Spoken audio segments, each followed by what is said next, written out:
Hello नमस्कार, स्वागत है आप सभी का एक बार फिर से अपने YouTube चैनल बीपीएससी एक्सपर्ट में।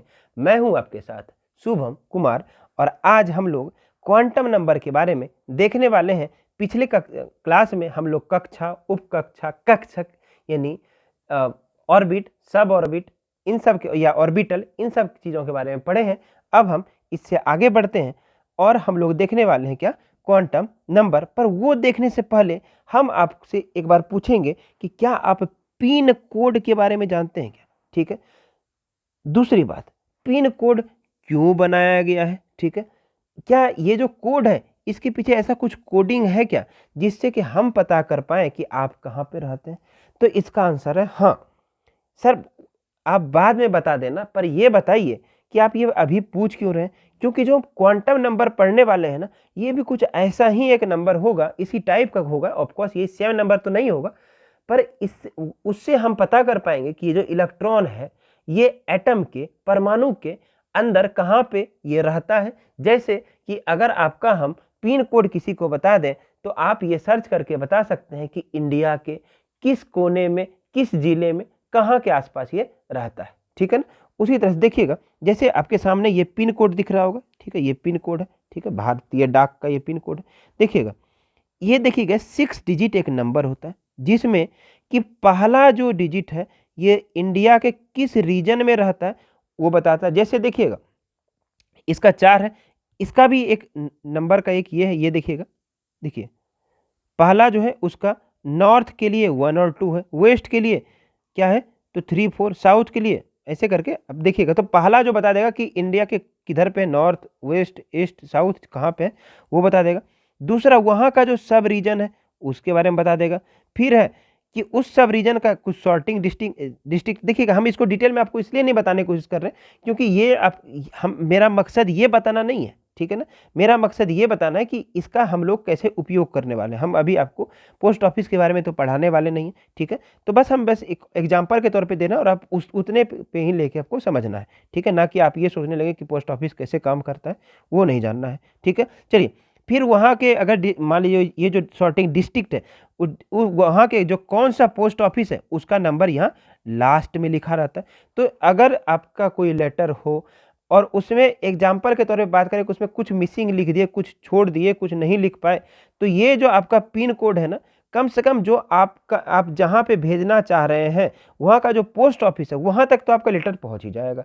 अगर वो पोस्ट ऑफिस वाला अगर फिर भी रिकॉग्नाइज नहीं कर पाया, कुछ गलत लिख दिए, हो सकता है कि अगर अभी तो लोग मोबाइल नंबर लिख देते हैं तो आप गुम होने का चांस बहुत कम हो जाता है, पर फिर भी आपके नियरेस्ट पोस्ट ऑफिस तक पहुंच जाएगा। और अगर आपके जिसने आपको भेजा है वो अगर फ़ोन करके बता दे कि हमसे ये मिस्टेक हो गया, तुम्हारा नाम लिखना भूल गए, तो आप पोस्ट ऑफिस को पहले बता सकते हैं कि ऐसा ऐसा मेरे साथ हुआ है, मेरे किसी दोस्त ने भेजा है, तो आप जो है पता कर सकते हैं। है ना, ये बहुत आसान। ठीक है, हुआ क्या है कि एक यूनिक आइडेंटिटी नंबर बनाया गया है और उसी यूनिक नंबर से आप क्या पता कर पा रहे हैं कि आपका जो आप कहाँ पे रहते हैं, किस जगह पे रहते हैं।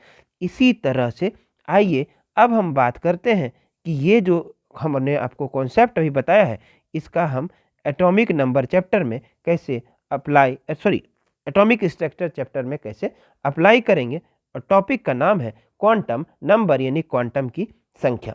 तो अभी तक तो समझ आ ही गया होगा कि काम क्या होगा। तो ये परमाणु के अंदर, ठीक है ना, कहाँ पे तो परमाणु के अंदर इलेक्ट्रॉन की ठीक ठीक स्थिति बताने के लिए या उसमें हमें मदद करती है। ठीक है, कि इलेक्ट्रॉन कहाँ पे एटम के अंदर है ये बताने के लिए कौन मदद करता है तो क्वांटम नंबर हमें मदद करता है। ये 4 प्रकार का होता है। पहला जो है उसको हम मुख्य क्वांटम नंबर यानी प्रिंसिपल क्वांटम नंबर बोलते हैं, जिसको हम एन से डिनोट करते हैं। किससे डिनोट करते हैं?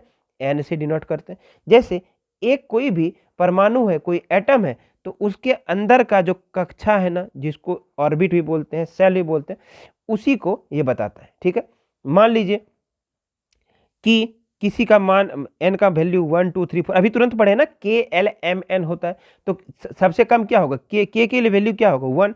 तो मतलब एक से कम होगा क्या? तो नहीं होगा, यानी जब भी होगा 1 2 3 4 होगा, मतलब जीरो नहीं हो सकता, नेगेटिव नहीं हो सकता। ठीक है, और एन का जो मान है वो बढ़ते हुए कक्षा के ऊर्जा स्तर को बताता है। हालांकि हम लोग कुछ देर पहले ये चीज देख भी चुके हैं। ठीक है, चलिए, तो n का वैल्यू 1 2 3 4 ऐसे हो सकता है, पर जीरो नहीं हो सकता, नेगेटिव नहीं हो सकता। अभी इस पे कुछ क्वेश्चन सॉल्व करेंगे तो आप पता चल जाएगा आपको, ठीक है ना। चलिए, फिर है दिगांशी क्वांटम नंबर, यानी इंग्लिश में बोलते हैं एजीम्यूथल क्वांटम नंबर, जिसको एल से डिनोट करते हैं सर, ठीक है। अब एल का जो है, ये वहां पे हमको क्या बताया था, सेल का यानी ऑर्बिट के कक्षा का, तो यहाँ पे हमको उसका जो कौन सा उप कक्षा है ना, ठीक है, सब सेल है ना, उसका संख्या बता देता है। तो अब इसका जो वैल्यू होता है, इसको मतलब एल से डिनोट तो करते ही हैं, उसका जो वैल्यू होता है वो जो पहले आप जिससे एन है, ये एन 0 से n माइनस 1 तक होता है। एग्जाम्पल के लिए, अगर n का वैल्यू 2 है तो l का वैल्यू क्या होगा, तो l का वैल्यू 0 से n माइनस 1, n माइनस 1 यहाँ पे कितना हो जाएगा, तो 2 माइनस 1 यानी 2, सॉरी 1, तो क्या हो जाएगा, l का वैल्यू या तो 0 होगा या तो 1 होगा, ठीक है। चलिए, वैसे अगर बात करें n का वैल्यू कितना है 4, तो ये क्या होगा, 0 से n माइनस 1 मतलब 0 से 4 हो जाएगा, या तो 0 होगा या 1 होगा या 2 होगा या 3 होगा या 4 होगा, ठीक है। तो यहां से हमको l का वैल्यू मिल जाएगा, ठीक है। फिर है जो उसके अंदर जो मैग्नेटिक क्वांटम नंबर है, उसके अंदर जो है कक्षा या उपकक्षा की स्थिति बताती है, ठीक है, या कक्षक के बारे में बताया जाता है। बेसिकली हमें ये भी ये लिख लेते ज़्यादा अच्छा था, पर फिर भी चलिए आइए।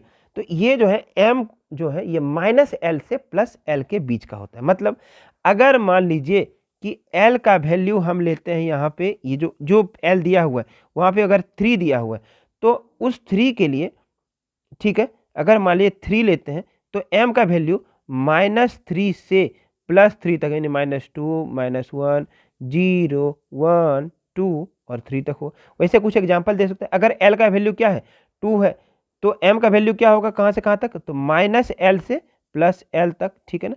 मतलब यही जो चीज़ है उसको माइनस में ले लेंगे, फिर वहाँ से चलते हुए प्लस में, मतलब -2 -1 0, ऐसे ही 4 है तो m का वैल्यू क्या हो जाएगा, आप जल्दी बताइए।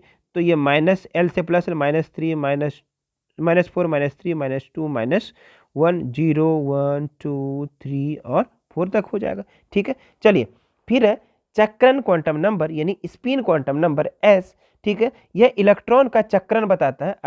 अगर किसी में +½ लिखा हुआ है मतलब ये कुछ ऐसा होगा, -½ लिखा हुआ है मतलब ये कुछ ऐसा होगा, ठीक है।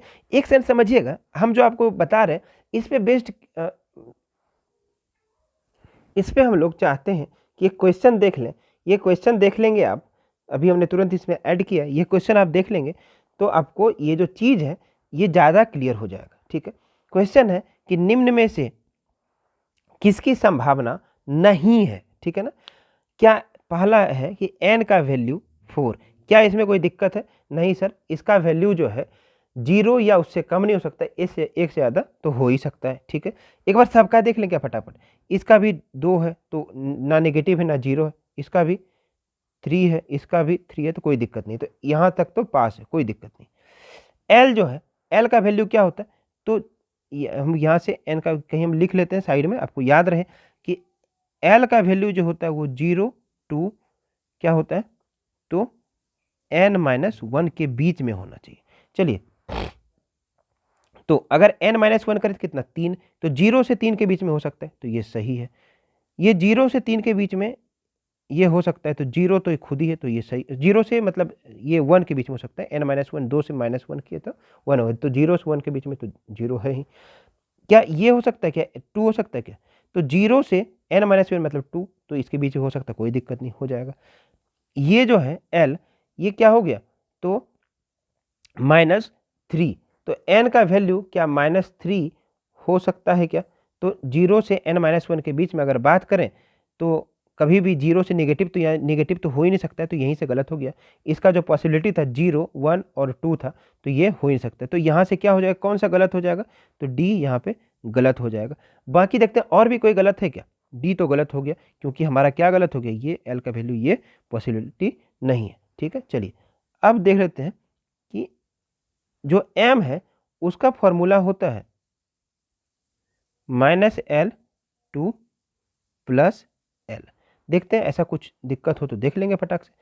तो -L से +L, इसका क्या हो जाएगा, तो -3 से +3 के बीच में, ठीक है, तो इसी बीच का तो नंबर है ही, ठीक है, तो कोई दिक्कत नहीं है, -3 यहाँ चलेगा। वैसे ही ये 0 का 0 तो माइनस प्लस क्या हो ही जाएगा, ये -2 से 2 के बीच में, तो ये m का भी वैल्यू सही है। स्पिन क्वांटम नंबर का जो है या तो प्लस हाफ या माइनस हाफ ही होता है, ये तो फिक्स ही है, तो प्लस हाफ माइनस हाफ, ठीक है, ये तो पहले ही गलत हो चुका है तो इसको तो देखेंगे नहीं। ठीक है, तो उम्मीद है आप समझ गए होंगे। तो इसी टाइप का क्वेश्चन आता है, एक हमने आपको करा दिया है, ठीक है ना। चलिए अब जो है, अब बात करेंगे, छोटी छोटी बातें हैं, पॉली का अपवर्जन नियम यानी पॉली एक्सक्लूजन प्रिंसिपल। क्या है? Poly exclusion principle. इसमें बोलता है कि किसी दो इलेक्ट्रॉन का चारों क्वांटम नंबर समान नहीं हो सकता। मतलब अगर आप कहीं पे अगर आप कुछ भी भेज रहे हैं तो आपका सब कुछ जो है, अगर आप अलग अलग डाक खाने में भेज रहे हैं तो चारों मतलब उसका उसमें 6 डिजिट होता है, तो सारा डिजिट जो है समान नहीं होगा। या यूँ बोलें, अभी के समय में बात करें तो आप किसी दो आदमी को फ़ोन कर रहे हैं, हालांकि अभी के समय में जो मोबाइल है या हम सिम कार्ड, हालांकि बोलना चाहिए हमको, सिम कार्ड है, ये करोड़ों अरबों है, पर फिर भी कोई भी दो आदमी का एक ही नंबर नहीं होता है। ठीक है, उसी तरह से पॉली बताते हैं कि ये जो कोई भी दो इलेक्ट्रॉन, आपको पता है कि एक एटम के अंदर कितना सारा इलेक्ट्रॉन होता है, पर फिर भी उसका किसी का भी मतलब दो इलेक्ट्रॉन का चारों इलेक्ट्रॉन क्वांटम नंबर कभी भी समान नहीं होगा। ठीक है ना। अगर मान लीजिए कि L M N तीनों समान हो गया तो हाँ ये हो सकता है। अगर ऐसा होगा तो जो लास्ट वाला है ना S, उसका मान बिल्कुल ही अलग हो जाएगा। मतलब क्या, अगर किसी का प्लस हाफ है तो दूसरे का पक्का है कि माइनस हाफ ही होगा, या किसी का माइनस हाफ है तो पक्का है कि प्लस हाफ ही होगा। जैसे एग्जांपल के तौर पे n का वैल्यू यहाँ इसके लिए 2 है, इसके लिए भी 2 दिया हुआ, पहले से दिया, हमको नहीं पता, क्वेश्चन में दिया है। l का है, इसका भी 1 दिया, इसका भी 1 दिया, m का इसका भी 0, इसका भी 0, तीनों दे दिया। फिर बोल रहा है जो पहला वाला इलेक्ट्रॉन यहाँ पे ये जो आपको इलेक्ट्रॉन दिख रहा है, इसका s का वैल्यू दे दिया प्लस हाफ। तो दूसरे वाला पूछ रहा है इसका क्या होगा, तो इसका आपको पक्के से याद रखना कि इसका क्या हो जाएगा, तो -1/2 ही होगा। अगर एक का प्लस हाफ हो चुका है, दूसरे का माइनस हाफ होगा। ठीक है, एकदम ही सिंपल बात है। अगर आप इसको लोड लेकर अगर सोचेंगे अरे बहुत बड़ा बात है, तो आपको लगेगा कि बहुत कठिन है, लेकिन अगर बहुत सिंपल से देखेंगे तो इसमें कुछ भी नहीं है। ठीक है ना। हुंड का अधिकतम बहुलता का सिद्धांत, मतलब Hund's rule of maximum multiplicity, तो ये बोलते हैं कि जब तक संभव है तब तक इलेक्ट्रॉन युग्मित नहीं होगा। मतलब क्या, मतलब ये रहा। ठीक है, हालांकि इतना ही स्टेटमेंट अगर आप रख लें तो आपके लिए बहुत होगा। मान लीजिए कहीं पे ना ये 3 ऐसा घर है, तो अगर एक इलेक्ट्रॉन दिए तो ऐसे गया, तो दूसरा इलेक्ट्रॉन जो है अगर हम देंगे ना तो खाली वाले घर में जाएगा, ना कि दूसरे वाले इलेक्ट्रॉन, मतलब एक ही में दोनों चला जाएगा। ठीक है, अगर एक और इलेक्ट्रॉन देंगे तो वो भी खाली वाले में जाएगा, ना कि वो युग्मित होना शुरू हो जाएगा। अब जबकि तीनों में एक एक जा चुका है, फिर जो है जब हम डालेंगे तो ये पहले वाले में जाके युग्मित हो जाएगा, फिर दूसरे वाले में चला जाएगा, और ऐसे करके जो अब क्योंकि तीनों ऑक्यूपायर हो गया है तो अब इसमें जा नहीं सकता, तो दूसरे में जाएगा। ठीक है ना।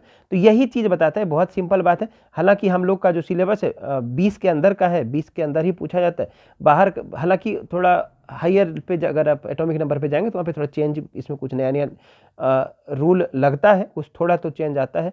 पर बात यह है कि हमें हमारा जो सिलेबस है ना, जो कम्पिटिटिव एग्जामिनेशन का, उसमें ऐसा ही क्वेश्चन पूछा जाता है, तो आपको घबराने की बात नहीं है। वो 11-12 का जो केमिस्ट्री होता है IIT JEE को, उसमें पूछा जाता है। ये IIT JEE का तो प्रिपरेशन है नहीं, तो इसलिए घबराने की कोई बात नहीं है। आइए, हाइजेनबर्ग का अनिश्चितता का सिद्धांत। हाइजेनबर्ग बड़ा ही सिंपल बात बोलते हैं, कोई बड़ा बात नहीं बोलते हैं। हाइजेनबर्ग अनसर्टेनिटी प्रिंसिपल ये बोलता है कि अगर आप किसी भी इलेक्ट्रॉन का स्थिति बताना चाहते हैं कि कहाँ पे, ठीक है, और उसका स्पीड भी बताना चाहते हैं, उसका वेग बताना चाहते हैं कितना स्पीड से चल रहा है।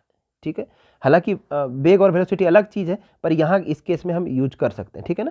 चलिए, तो अगर वेग भी बताना कि किस स्पीड से वो जा रहा है, और साथ ही साथ उस कहाँ पे है एटम के अंदर, उसका स्थिति भी बताना है, तो दोनों जो एग्जैक्ट एक साथ में बताना ये पॉसिबल पॉसिबल नहीं है। बस इतना बात बोला था किन्होंने, हाइजेनबर्ग ने। क्या क्या, इलेक्ट्रॉन का स्थिति और वेग एक साथ में एग्जैक्टली बता देना संभव नहीं है। ठीक है, ये बताया था हाइजेनबर्ग ने, इतना ही बात है, इसको याद कर लेंगे आप। ठीक है, और इससे ज़्यादा आपको जानने का जरूरत नहीं है। हमने आपको बताया कि हायर लेवल में आ जाता है। ठीक है, हालांकि इससे इन जनरल क्वेश्चन नहीं आता है, पर फिर भी हम बस अपना आपका सिलेबस पूरा कर रहे हैं, तो इसलिए हम आपको ये बता रहे हैं। छोटे मोटे एग्जामिनेशन में ये सबसे क्वेश्चन आता भी नहीं है। आप देखेंगे अगर आप क्वेश्चन बैंक बनाएंगे तो यूपीएससी के एग्जाम में इससे क्वेश्चन आया हुआ है। ठीक है, चलिए, ऑफ वाउ प्रिंसिपल यानी ऑफ वाउ का नियम, हालांकि अंडर 10th में भी आपने ये पढ़ा होगा, ऐसा बात नहीं है, इसीलिए आपको ये पूछा जा रहा है। तो उसमें बोलता है कि इसके अनुसार इलेक्ट्रॉनिक विन्यास को परमाणु कक्षकों की ऊर्जा के बढ़ते हुए क्रम के अनुसार लिखा जाता है। यानी जो आप ऐसा आपने एनसीईआरटी में क्लास 9th में भी देखा होगा। ठीक है, तो देखिए सबसे पहले किस में जाएगा, 1s में जाएगा, 1s के बाद फिर जाएगा 2s में, और 2s के बाद 2p में, और ऐसे ऐसे करके इसका एनर्जी लेवल मतलब ऊर्जा का स्तर बढ़ते जाएगा। वही आप देखिएगा 1s 2s 2p 3s 3p 4s। पर याद नहीं होता, हम आपको एक ट्रिक बताते हैं, ऐसे अगर आप करेंगे तो आपको याद रहेगा। ट्रिक जो है पहले याद रख लीजिएगा कि s जो स्टार्ट होता है 1 से ही, p जो 2 से, 3 d जो है 3 से, और f जो है 4 से। ठीक है, चलिए याद रखिएगा, school school, public school public school, Delhi public school Delhi public school, fundamental Delhi public school fundamental Delhi public school. बस इतना याद रखना है। ठीक है, क्या क्या, school school, public school public, जो भी है 2 बार, स्कूल तो फिर स्कूल, पब्लिक स्कूल तो फिर public school, Delhi public school तो Delhi public school, fundamental Delhi public school तो फंडामेंटल दिल्ली पब्लिक स्कूल। ठीक है सर, इससे पहले जो आप ये बताए हुए हैं, एक सेकंड रुकिएगा थोड़ा। जो 1 2 3 4 इसका क्या काम है, तो हम तुरंत ही बताते हैं। देखिए जहां से एस स्टार्ट हुआ है, 1 से स्टार्ट कीजिए, 1 2 3, इसके 4, और ऐसे करके चले जाएंगे। फिर पी जो जहां से स्टार्ट, 2 से स्टार्ट करना है, 2, ये 3, फिर पी कहीं आ रहा है कि यहाँ, तो इसके पहले 4, फिर इसके पहले 5, और ऐसे करके। डी कहाँ से स्टार्ट हो, डी डी डी डी यहाँ से स्टार्ट हो रहा है, तो डी से पहले 3, और ऐसे करके फिर जहाँ से एफ स्टार्ट होगा उससे पहले क्या देंगे, 4। तो ऐसे करके जब आप इसको सजाना होगा तो आप देखिएगा यहाँ जो लिखा हुआ है यही चीज़ आपको यहाँ पे लिखा होगा। ये 1s, देखिए यहाँ भी 1s है। ठीक है, फिर 2s, तो यहाँ भी देखेंगे कि यहाँ 2s लिखा हुआ, यहाँ 2p, तो यहाँ देखेंगे 2p, और 3s, तो यहाँ 3s। तो आपको ये पूरा जो ये सामने लिखा हुआ है, जो आपको लग रहा था कि याद नहीं होगा, पूरा यहाँ पे आपको सामने में जो लिखा हुआ है सब आपको ट्रिक से आ जाएगा। ठीक है ना, तो उम्मीद है कि आपको ये सारी बातें अच्छे से समझ में आई होगी। ठीक है, हालांकि जो अभी जो हम लोग टॉपिक पढ़े हैं, इससे बहुत ज़्यादा क्वेश्चन नहीं आता है, पर जान लेने में कोई बुराई नहीं है। तो आज के लिए इतना काफ़ी है। नेक्स्ट क्लास में जब हम मिलेंगे तो फिर थोड़ा सा कॉन्सेप्ट अगर हम भी चेक कर लेंगे, मेरे हिसाब से सारा कॉन्सेप्ट खत्म हो गया, तो क्वेश्चन जो है प्रैक्टिस करना अब हम लोग शुरू करेंगे। घटना चक्र बुक का सारा क्वेश्चन हम लोग फटाफट कर लेंगे। ठीक है, थैंक यू।